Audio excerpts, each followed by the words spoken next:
અંકલેશ્વર શહેરમાં ભારતીય જનતા પાર્ટી દ્વારા લોકસભામાં જનસંપર્ક યાત્રાના ભાગરૂપે આજે યોજાયેલી સભામાં મનસુખભાઈ વસાવાએ કહી નાખ્યું હતું કે આગામી દિવસોમાં આમ આદમી પાર્ટી અને કોંગ્રેસનું નામો નિશાન મટી જશે।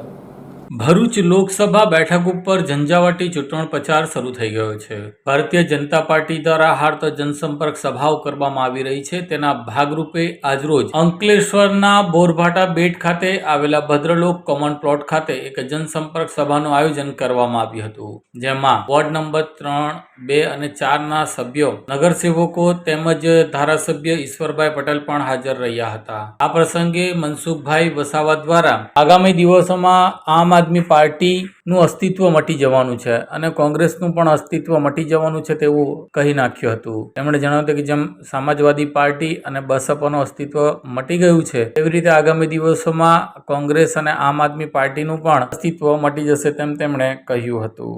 આમ આદમી પાર્ટી શું છે ભાઈ?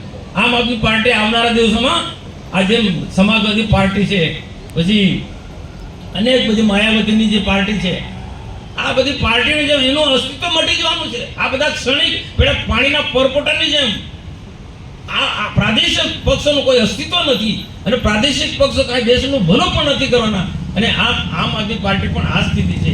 દેશમાં સરકાર બનાવવાની વાત કરે છે, હવે કોંગ્રેસ પણ તેટલી સભ્ય સંખ્યાથી ચૂંટણી લડતા નથી અને આમ આદમી પાર્ટી કેટલી દેશમાં 23 સીટો પર લડે છે, ગુજરાતમાં 2 સીટ, એક ભરૂચ ને ભાવનગર, અને સરકાર બનાવવાની વાત કરે। આ લોકોને ગેરમાર્ગે દોરે છે, એનાથી સાવધાન રહેજો। મફત આપવાની વાત કરે છે, પણ મફત આપવાની વાત કરનારાને પૂછવાનું કે ભાઈ તમે બધું મફતની વાત કરશો તો પછી દેશનો કઈ રીતના વિકાસ થવાનો છે? જે વિકાસ માટે મોટા મોટા પ્રોજેક્ટોમાં પૈસાની જે જરૂર છે, નાણાંની જરૂર, એ ક્યાંથી આવશે?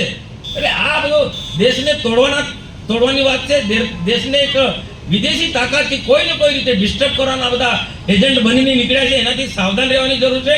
આપણા અમિત શાહજી જે વાત કરીને કયા પ્રકારના આ માનસિકતાવાળા લોકો છે, મારી ઉમેદવાર તરીકે બોલવું નથી, પણ આ બધાને સાંભળ્યું છે અમિત શાહજી જે ભાષણ રાજપાડી મુકામે કહ્યું, બહુ સમજદારીપૂર્વક કર્યું છે। તો આવનારા દિવસોમાં આવા લોકોથી સાવધાન રહેવાનું છે।